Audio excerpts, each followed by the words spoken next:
Hello dear students, आज हमारा ये सेकंड वीडियो है जीवों में विविधता, diversity in living organism. NCERT book का एक्सप्लेनेशन हम कर रहे हैं।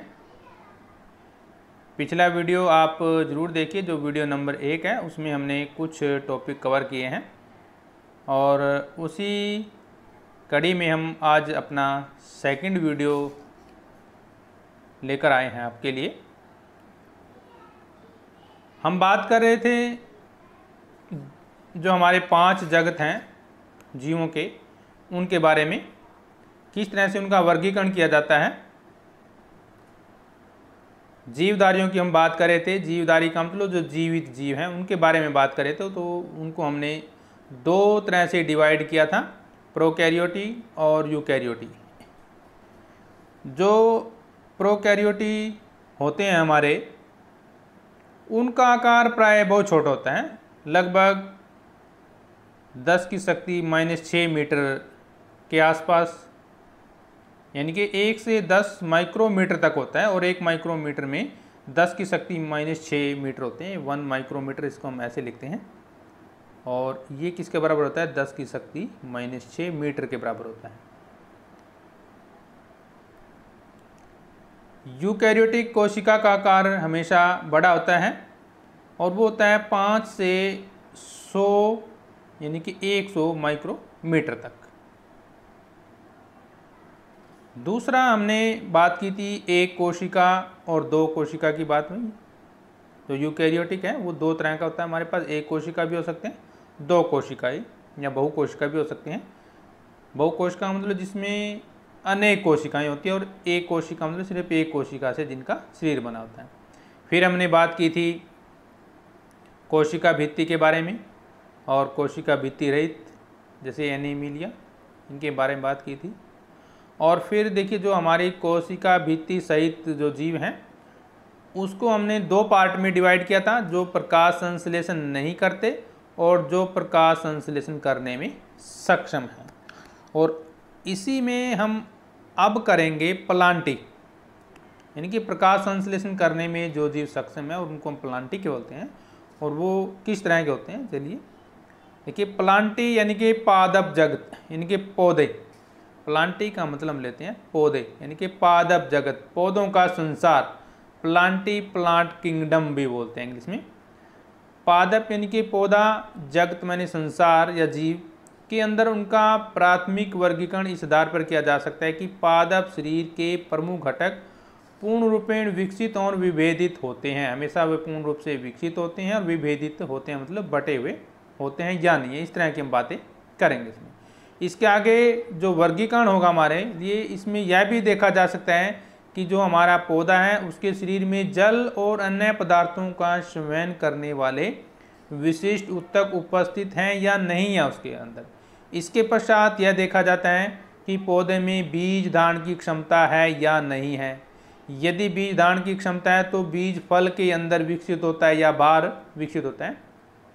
मतलब हम पौधे का वर्गीकरण किस हिसाब से करेंगे, उसमें क्या क्या मेन पॉइंट रहेंगे। सबसे पहला देखिए, पौधा शरीर में जल और अन्य पदार्थों का संवहन करने वाले विशिष्ट ऊतक उसमें हैं या नहीं है। फिर देखेंगे भी जो पौधा है उसमें बीज धारण करने की क्षमता है या नहीं है। और यदि बीज धारण करने की उसमें क्षमता है तो बीज फल के अंदर बनता है या उसके बाहर बनता है। तो इसी आधार पर हम उसको निम्नलिखित उपायों में या निम्नलिखित टाइप से इसको वर्गीकृत करेंगे। हमने अभी देखा तो किस तरह से हम डिवाइड करते हैं। तो सबसे पहले जो हमारा इसका वर्गीकरण होगा उसका नाम है थैलोफाइटा। सबसे पहले क्या है? थैलोफाइटा। अब थैलोफाइटा में कौन से जीव आते हैं? देखिए, कवक, शैवाल और लाइकेन। कवक, शैवाल जो समुद्री पौधा होता है जिसको हम काई भी बोलते हैं, और लाइकेन आते हैं। कभी कभी जीवाणु, बैक्टीरिया, मिक्सोमाइकोटा को भी इसमें शामिल हम कर सकते हैं।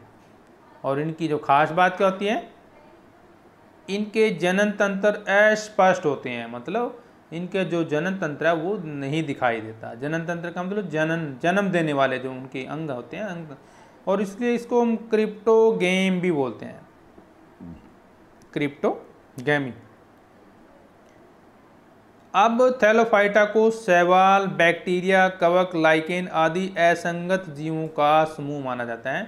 इस समूह में वे पौधे आते हैं जिनका शरीर सुपरिभाषित नहीं है, वेल डिफ्रेंशिएट नहीं है।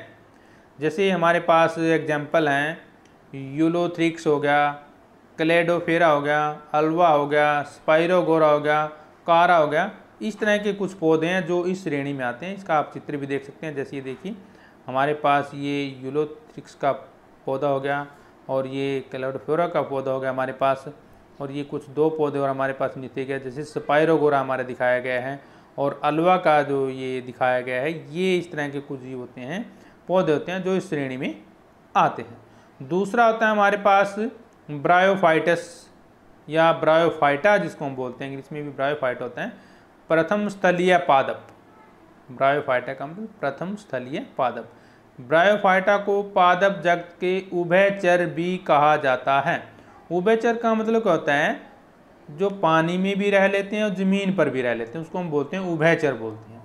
क्योंकि ये भूमि पर भी जीवित रहने के योग्य हैं, परंतु लैंगिक जनन के लिए जल पर निर्भर करते हैं। जैसे मेंढक होता है, सांप होता है, तो ये देखिए उभयचर है, पानी में भी रह लेते हैं और स्थल पर भी रह लेते हैं। कुछ और भी बहुत सारे जीव हैं जो इस तरह के होते हैं, तो इनको हम बोलते हैं उभयचर बोलते हैं।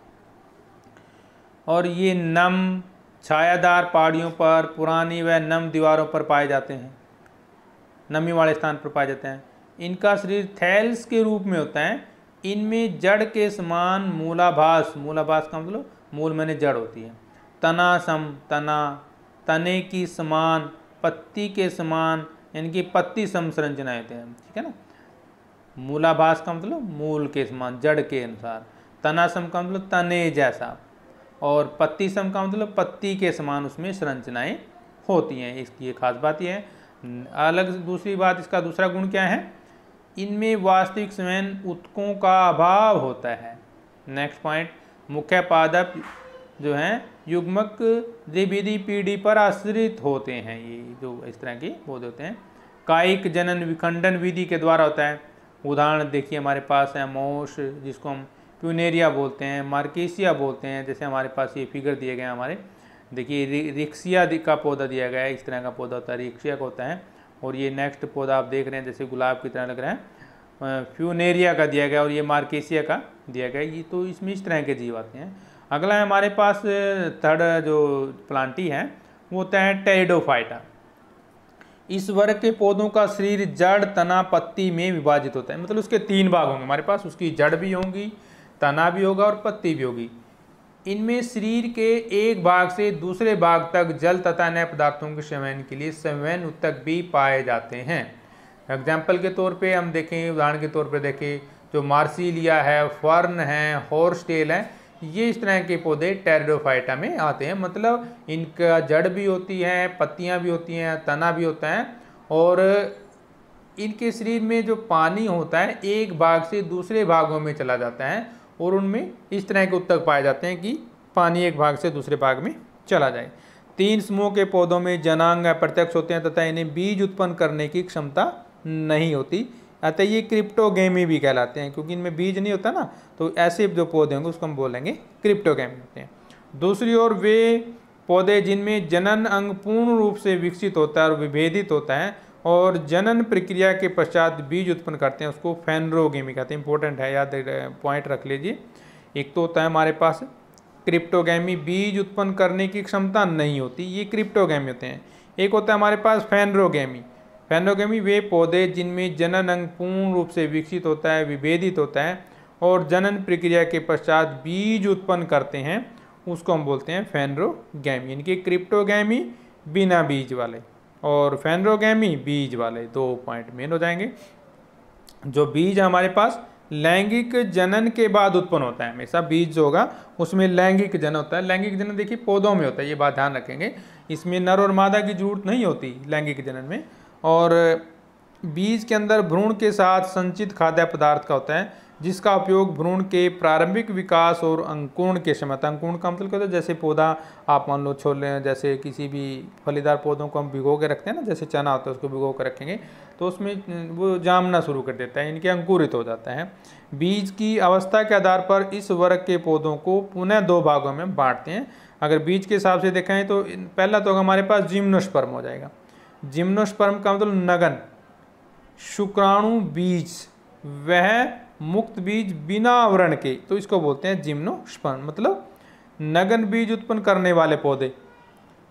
इन्हें पुष्पी पौधे भी कहा जाता है, अर्थात इन पौधों के बीज फलों के अंदर ढके होते हैं। ठीक है। और नेक्स्ट पॉइंट, इनके बीजों का विकास अंडाशय के अंदर होता है और जो बाद में फल बन जाता है, जैसे हम फल खाते हैं ना, वो फ्रूट खाते हैं तो वो बन जाते हैं। बीजों में बीज पत्र होता है जो बीज के अंकुरण के बाद हरा हो जाता है, आपको देखोगा। और बीज पत्रों की संख्या के आधार पर इसको हम 2 भागों में बांटते हैं, इनके एंजियोस्पर्म को 2 भागों में बांटते हैं। एक तो एक बीज पत्र वाले पौधे जो एक बीज पत्री कहलाते हैं, देखिए अब एग्जाम्पल देख रहे हैं, जैसे ये एक बीज पत्री है हमारे पास, और द्विबीज पत्री यानी कि जिसमें 2 बीज पत्र होते हैं, तो ये जैसे हम एग्जाम्पल देख रहे हैं। तो ये हम कर रहे हैं पादपों का वर्गीकरण, और पादपों का वर्गीकरण का हमारे पास जो अब तक हमने किया है, एक तो किया है बीज रहित और एक बीज युक्त पौधों के बारे में हमने किया है, फिर हमने थाइलोफाइटा के बारे में पढ़ा, फिर ब्रायोफाइटा पढ़ा, फिर ट्राइडोफाइटा, और इसी प्रकार हमने फिर जिम्नोस्पर्म के बारे में किया, फिर एंजियोस्पर्म के बारे में किया। और देखिए जो हमारे पास थाइलोफाइटा है उसमें शैवाल और कवक आते हैं। फिर इसके बाद हमने जो एंजियोस्पर्म को 2 पार्ट में डिवाइड किया, एक बीज पत्री और द्विबीज पत्री है। एक बीज पत्री का मतलब इसमें एक ही प्रकार के बीज होते हैं, द्वि का मतलब 2 प्रकार के बीज उसमें होते हैं। तो ये होता है हमारे पास पौधों का वर्गीकरण हम किस तरह से कर रहे हैं। तो अब लेते हैं एंजियोस्पर्म, फल के अंदर बीज उत्पन्न करने वाले पौधे होते हैं। अब बात करेंगे एनिमेलिया यानी कि जंतु जगत के बारे में, एनिमल किंगडम क्या होता है। देखिए जो हमारा एनिमेलिया है, जिसको हम जंतु जगत भी बोलते हैं, एनिमल किंगडम भी बोलते हैं, इस वर्ग में अभी थोड़ी देर पहले मैंने बात की थी, यूकेरियोटी जीव आते हैं, बहुकोशिकीय जीव आते हैं, विषमपोषी जीवों को रखा गया है। बहुकोशिकीय जीव का मतलब जिसमें कोशिकाएं बहुजात होती हैं, विषमपोषी पोषण होता है पौधों में होता है, सॉरी इसमें जीवों में होता है, इनमें पौधे नहीं शामिल होते। इनकी कोशिकाओं में कोशिका भित्ति भी नहीं पाई जाती। अधिकतर जंतु चलायमान होते हैं, पैरों से चलते हैं, दौड़ भी सकते हैं। शारीरिक संरचना के आधार पर हम इसको आगे किस तरह से बांटते हैं। नंबर 1 तो देखिए पहला पॉइंट होगा इसका पोरीफेरा। पोरीफेरा का अर्थ का मतलब छिद्र युक्त जीवधारी, इंपॉर्टेंट है पॉइंट ये, छिद्र युक्त, पोरीफेरा छिद्र युक्त जीवधारी। ये अचल जीव हैं, मतलब जो नहीं चल सकते, किसी आधार से चिपके रहते हैं। इनके पूरे शरीर में अनेक छिद्र पाए जाते हैं। ये छिद्र शरीर में उपस्थित नाल प्राणी से जुड़े होते हैं, जिसके माध्यम से शरीर में जल, ऑक्सीजन और भोज्य पदार्थों का संचरण होता है। इनका शरीर बाह्य शरीर जब कठोर होता है, कंकाल से ढक होता है। इनकी संरचना जो शारीरिक संरचना होती है बहुत ही सिंपल होती है, आसान होती है, जिनमें ऊतकों का विभेदन नहीं होता, बल्कि इन्हें सामान्यतः स्पंज के नाम से भी जाना था, जो मुख्य रूप से समुद्री पौधे होते हैं, जीव जंतु होते हैं। और उसमें वहाँ पर अपना जैसे हमारे पास एग्जाम्पल पे साइकोन हो गया, यूप्लेक्टा हो गया, सपंजिला हो गया, ये कुछ उदाहरण दिए गए। जैसे हमारा आप यहाँ पे देख सकते हैं, जैसे ये साइकान का जो ये पौधा देख रहे हैं, हमारे पास जंतु देख रहे हैं, और इधर से हमारे पास क्या हो जाएगा, यूग्लेप्टा का नाम का जंतु हो गया, और ये देखिए सपोंजिला नाम का जंतु हो गया। अब दूसरा होता है हमारे पास सिलेंट्रेटा, या हम कह सकते हैं सिलेंट्रेटा, यानी कि ये जलीय जंतु होते हैं। जो सिलेंट्रेटा क्या होते हैं, जलीय जंतु होते हैं, और इनका शरीर जो है उत्कीय स्तर का होता है। इनमें एक देह गुहा पाई जाती है। इनका शरीर कोशिकाओं की 2 परतों का बना होता है, मतलब आंतरिक परत और बाह्य परत। और इनमें कुछ जातियां समूह में रहती हैं, जैसे कोरल हो गया, और कुछ एकाकी भी रहते हैं, मतलब अकेलापन, जैसे हाइड्रा है वो अकेला रहता है। एग्जाम्पल के तौर पे हाइड्रा, समुद्री एनीमोन हो गया, जेलीफिश हो गया, ये जैसे हम चित्र देख सकते हैं ना आप, इसमें समुद्री एनीमोन का ये हमारे पास चित्र हो गया, ये समुद्री एनीमोन हो गया, और ये क्या हो गया हमारे पास दूसरा जो जंतु हो गया हाइड्रा, जिसको हम बोलते हैं। फिर तीसरा हमारे पास प्लेटीहेल्मिन्स हैं, और इसके मुख्य लक्षण क्या हैं। इस संघ के अधिकांश सदस्य परजीवी होते हैं, कुछ स्वतंत्र भी होते हैं। परजीवी का मतलब जो दूसरे जीवों पर डिपेंड है और कुछ जो है स्वतंत्र भी होते हैं। इनका शारीरिक गठन उत्तक स्तर का होता है। इनके शरीर पर मोटी क्यूटिकल अवधारणा पाई जाती है। ये पृष्ठ प्रतिपुष्ट की तरह चिपके होते हैं।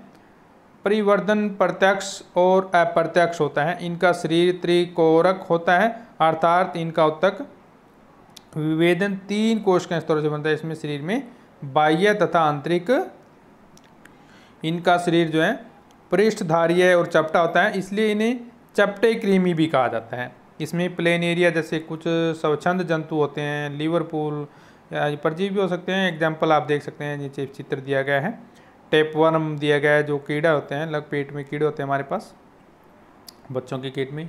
और ये देखिए एस्टोबुलम दिया गया है, जिसको लीवर फ्लूक बोलते हैं। ये प्लेन एरिया दिया गया है, इसमें इसके अंगों के पार्टों के नाम दिखाए गए हैं। इसको आप कॉपी में जरूर बनाइए चित्र को, ताकि आपको समझ में आ जाए।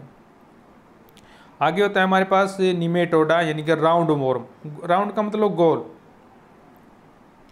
सूत्र कृमि यानी कि गोल कृमि, जिसको नेमटोड बोलते हैं, अपृष्ठवंशी बोलते हैं। जलीय स्थलीय प्रासरी जंतु होते हैं। जल पे भी हो सकते हैं, स्थल में भी और प्रासरी भी होते हैं। इनका शरीर अखंडित होता है, लंबे पतले धागे जैसी संरचना होती हैं, बेलनाकार होती हैं, इसलिए इसको राउंड वॉर्म बोलते हैं।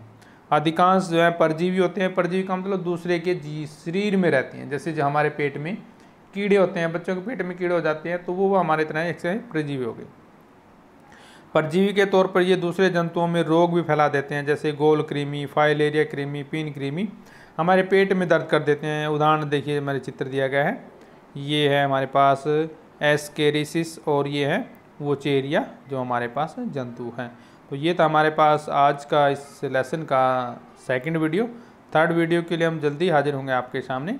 तब तक आपसे लेते हैं इजाज़त। जय हिंद।